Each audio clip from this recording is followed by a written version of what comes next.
Bismillahirrahmanirrahim.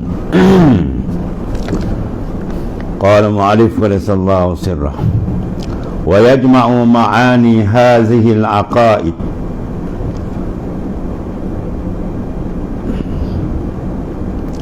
kulliha qawlu la ilaha illallah Muhammadur Rasulullah iz ma'nal uluhiyah istighna'ul ilah an kulli ma siwah wa iftikaru kulli ma siwahu ilaihi. Fa ma'na la ilaha illallah la mustaghniyan an kulli ma siwah wa muftakiran ilaihi kulli ma ada illallahu ta'ala. Dan menghimpunkan akan makna sekalian aqaid, sekalian yang telah diulas daripada 20 sifat yang wajib bagi Allah, 20 mustahil, 1 harus, 4 yang wajib, 4 yang mustahil, dan 1 yang harus bagi Rasul. Semua itu dalam kalimah, 2 kalimah, la ilaha illallah Muhammadur Rasulullah. Dia terhimpun secara makna dimnian, terkandung atau makna itu. Itu sebab besar kalimah la ilaha illallah Muhammadur Rasulullah.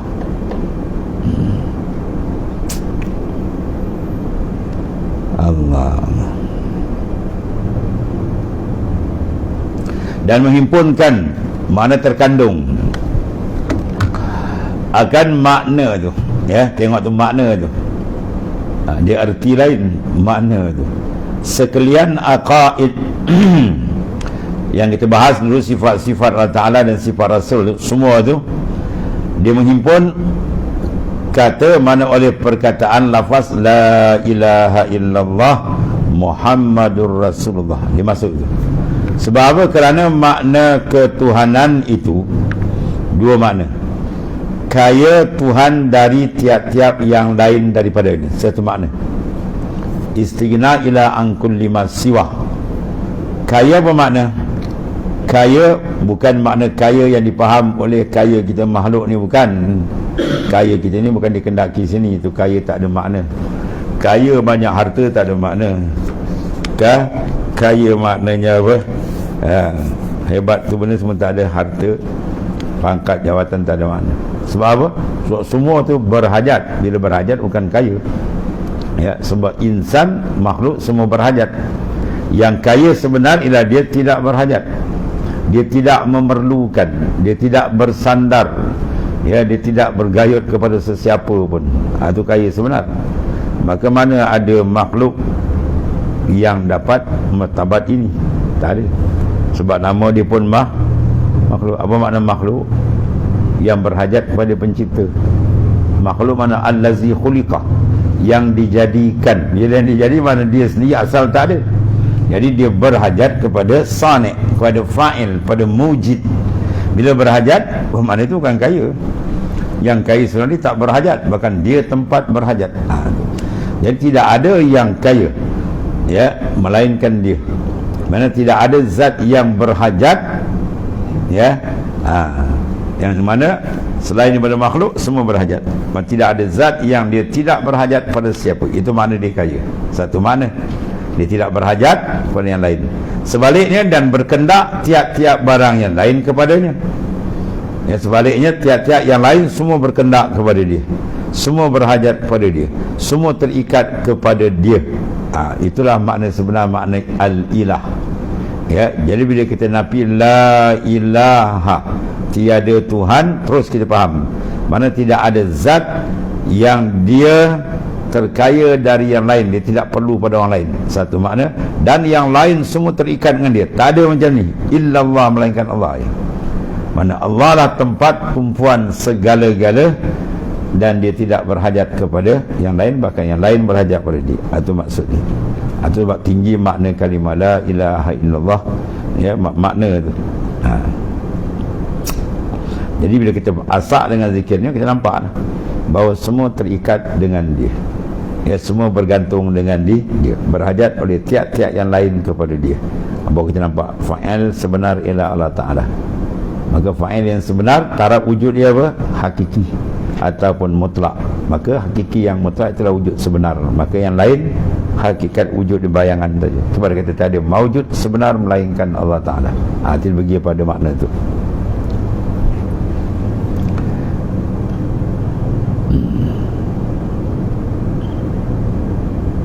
Tiada yang kaya pada tiap yang lain, satu mana, dan tiada berkendak kepadanya oleh tiap-tiap yang lain melainkan Allah Ta'ala. Tidak ada zat yang semua benda berhajat pada dia, tak ada, melainkan Tuhan dia tempat berhajat. As-Samad, tempat tumpuan segala lain. Itulah kalimat taibah tu, besar sangat makna dia. Ya, dia akan membawa kepada pembinaan tauhid, membawa kepada bersihnya tauhid dan sudut qasad, dan tauhid dari sudut marifat mula musyahadah, syuhud, muka syafa. Dia akan nampak satu, ia tunggal, ahad dia. Artinya bahawasanya makna segala aqaid itu masuk ia dalam la ilaha illallah. Ya, makna semua yang kita bincang tu 20 sifat masuk situ. Ya, itu akan dibahas belakang. Dan menyata empunya karangan akan makna ketuhanan itu dengan dua makna. Ya, diambil daripada mana ni? Daripada ayat ya ayuhan nas antumul fuqara ilallah wallahu huwal ghaniyul hamid. Wahai manusia, kamu fakir. Fakir makna berhajat. Itu kalau sifat iftikar, berhajat yang lain beradi. Wallahu huwal ghaniyul hamid, atau maha kaya. Itu sifat makna terkaya dari yang lain.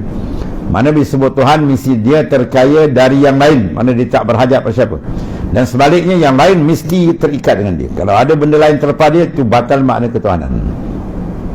Betul, dengan sendiri nampak jelas apa yang didakwa oleh Tuhan palsu yang dibawa oleh orang kafir itu pembohong besar.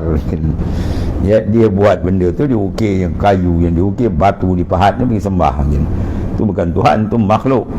Ya, bila makhluk dia tak layak menjawab jawatan ketuhanan. Bila nama makhluk aja dia tak layak menjawab jawatan ketuhanan sebab dia berhajat. Bila makhluk mana dia yahtaj ila fa'il, dia berhajat pada pencipta itu, mana dia dijadikan. Itu dia. Maka mana boleh dia kena jadi, dia nak jadi Tuhan, tak sah. Sebab wujud dia sudah jadi wujud yang arid, yang baru datang. Yang dikata Tuhan wujud dia bukan arid, wujud dia asliyun.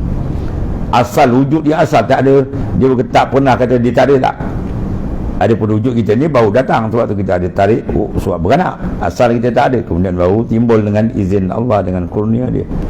Maka yang baru datang yang kena jadi itu bukan Tuhan, itu makhluk.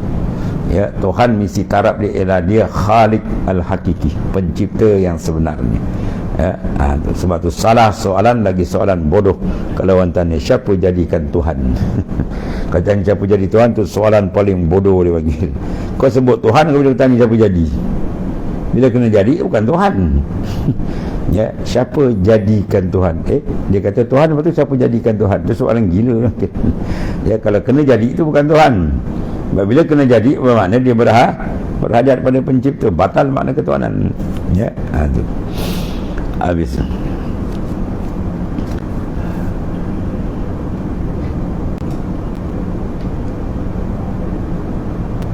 Dan kedua makna murakkab artinya bersusun dengan kalimah lain situ.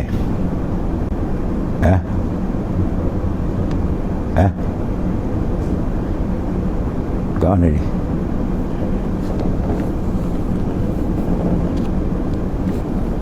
mana tu? Dan menyatakan umpama pengarang makna ketuhanan tu dengan dua makna. Satu dia panggil mufrad, artinya tiada bersusun. Ya, dengan kalimah yang lain, iaitu kaya Tuhan dari tiap-tiap barang yang lain dan berkendak tiap-tiap barang yang lain kepadanya. Kedua makna murakkab, makna bersusun, artinya apa? Bersusun dengan kalimah yang lain, iaitu tiada yang kaya dari tiap-tiap barang yang lainnya melainkan Allah jua, dan tiada berkendak kepadanya, arti kepada Tuhan yang dinafikan itu oleh tiap-tiap yang lain melainkan kepada Allah Ta'ala. Jadi kata ulama seperti makna ini, dia kata la ma'bud bihaqqin mawjud ghairullah illallah. Maksudnya tiada Tuhan yang disembah dengan sebenar yang mawjud, yang lain daripada Ta'ala tak ada, melainkan Allah Ta'ala aja. Maknanya Allah Ta'ala yang disembah dengan sebenar mawjudnya. Sebab yang lain mawjud dia tidak sebenar. Apa makna sebenar? Mawjud dia muqayyad. Wujud semua makhluk kita ni muqayyad. Apa muqayyad? Berkait, terikat. Itu. Beza dengan muqayyad dipanggil mutlak. Mutlak mana dia terlepas, dia tidak diikat oleh siapa. Itulah wujud yang sebenar. Itulah wujud Allah Ta'ala. Habis. Artinya zat yang maha suci lagi wajib wujudnya. Allah Ta'ala ni adalah zat yang maha suci. Apa makna maha suci? Aiminan naqais, suci daripada segala kekurangan. Tidak ada suatu pun kekurangan di Tuhan. Kalau ada kekurangan, itu bukan Tuhan. Ya, kalau ada kekurangan itu bukan Tuhan. Sebab Tuhan maha suci daripada segala kekurangan. Mana kalau dia sendiri ada kekurangan, nak tolak kekurangan di dia tak boleh, macam mana dia nak jadikan yang lain? Itu mustahil. Itu makna. Sebab dia, bila Tuhan dia tidak ada sebarang kekurangan. Kalau kekurangan tu naqais tu makhluk. Itu Allah Karim.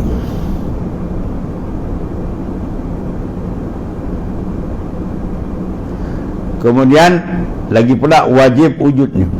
Mana kewujudan ada Allah Ta'ala tu, hukum dia wajib. Wajib apa sini ni? Wajib akal, mengenai aklan. Mana la yatasarru fil aqli adamuhu ay intifa'uhu. Barang yang akal tak terima ketiadaan, mesti ada dia. Ada pun taraf wujud kita dipanggil harus, mungkin harus ada, tak apa, tak ada pun tak apa. Dan bersifat ia dengan segala sifat kamalat, dengan segala sifat kesempurnaan yang tiada berkesudahan. Kalau berkesudahan itu bukan sempurna mungkin. Ya, sebab bila berkesudahan makna dia makhluk. Faham? Wa kullu ma, tiap-tiap benda jaza alaihil adamu, yang boleh menerima ketiadaan. Mana boleh menati alaihi qad an yastahilul qidam, mustahil bersifat dengan qidam. Bila tak bersifat qidam makna baru. Bila baru berajat tak? Berajat menjadi situ pusing gitu. Ya. Habis. Dan makna inilah yang diamalkan tatkala menyebut la ilaha illallah pada segala negeri yang besar-besar, ya, pada sekalian masa. Ini besar-besar dalam Mekah, Madinah, ulama tempat, ya, negara tanah Arab besar-besar, ulama besar, ini pakai cara dia menapi isbat. Kerana mudah menghadirkan dia, sebab tersimpan tatkala menyebut kalimah itu, ya, lagi pula terkandung dalamnya barang yang terkandung pada la mustaghnan, daripada yang wajib. Terkait daripada yang wajib dan yang mustahil dan yang harus. Dia terkandung 3 benda dalam tu. Wajib, iaitulah 20 sifat yang wajib. Lawannya mustahil dan yang satu lagi harus. Kemudian ketahui ilmu hai talib bahawa menghadirkan segala makna aqaidul iman. Makna itu terkala menyebut la ilaha illallah itu bukan atas jalan satu-satu. Kita buat la ilaha, nampak wujud kita bakal mau tu tombang kan. Dua sifat tu la ilaha, nampak wujud sampai kata kaunuhu mutakalliman. Pensan dia. Maksud tu makna dimnian terkandung. Kita sebut tiada je sifat ketuhanan kita nampak. Tiada Tuhan kita nampak makna ketuhanan tadi kan. Istighna dan iftikar kullu ma'ada ilaih. Terkaya banyak 11 sifat masuk itu. Ya, kemudian yang iftikar masuk 9 sifat. Itu maksud dia nampak. Kita kata kuih baulu, tup tu nampak. Sebut dia kita nampak ada dalam dia apa, ada telur ada, ya, tepung ada, air macam tu. Bukan tubuh baulu kita wujud nampak tepung air gitu kan. Sup kita faham. Itu maksudnya. Masuk dengan cara makna memahami akan makna ketuhanan tu tersimpan di dalam kalimah la ilaha illallah. Bukan atas jalan satu-satu, bukan. Kerana demikian itu lemah, ya, kuasa anak Adam menghadirkan 20 sifat sebut. Nampak terwujud kita bakat sampai wah pengsan dia. Dan bandingan itu takbiratul ihram. Sama kita dengan Allahu Akbar, berkata aku sembahyang ni, nampak faham. Kita faham daripada takbir ihram sampai bersalam itulah as-salah. Aku sembahyang sab nampak terus. Ya. Kita faham, kita nama 13 rukun masuk tu, faham itu. Bukan nak kira Allahu Akbar, niat tiap duduk rokok sujud habis bertombang kan tu. Ya, itu mana sab masuk je. Bila sebut sembahyang, aku sembahyang, nampak dah. Ya, 13 sifat. Maka bahawasanya lemah kuasa anak Adam menghadirkan segala rukun sembahyang daripada permulaan hingga salam, ya, dengan satu-satu terkala mengata Allahu Akbar. Oh, itu panjang, tak cukup nafas ni. Sebab kita aku sembahyang, bila sembahyang kita faham, sam kita nampak, kita sembahyang pada perkian sampai itu sub, itu mana sembahyang. Ya, aqwalun wa af'alun al-muhtatahatun bitakbir wa muhtatamatun bitaslim. Dan beberapa perkataan-perkataan dia dimulakan dengan takbir dan sudah dengan salam. Sab kita faham. Habis. Kemudian bermula ilah itu.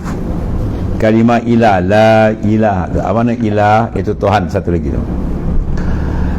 Bahasa Arab, dan maknanya dengan bahasa Melayu itu Tuhan. Ilah, al-ilah itu makna Tuhan.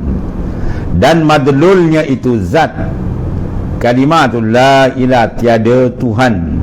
Bermakna madlul dia apa? Zat yang bersifat dengan segala kamalat. Al-ilah tu dia tunjuk pada zat yang bersifat kamalat, itulah Tuhan.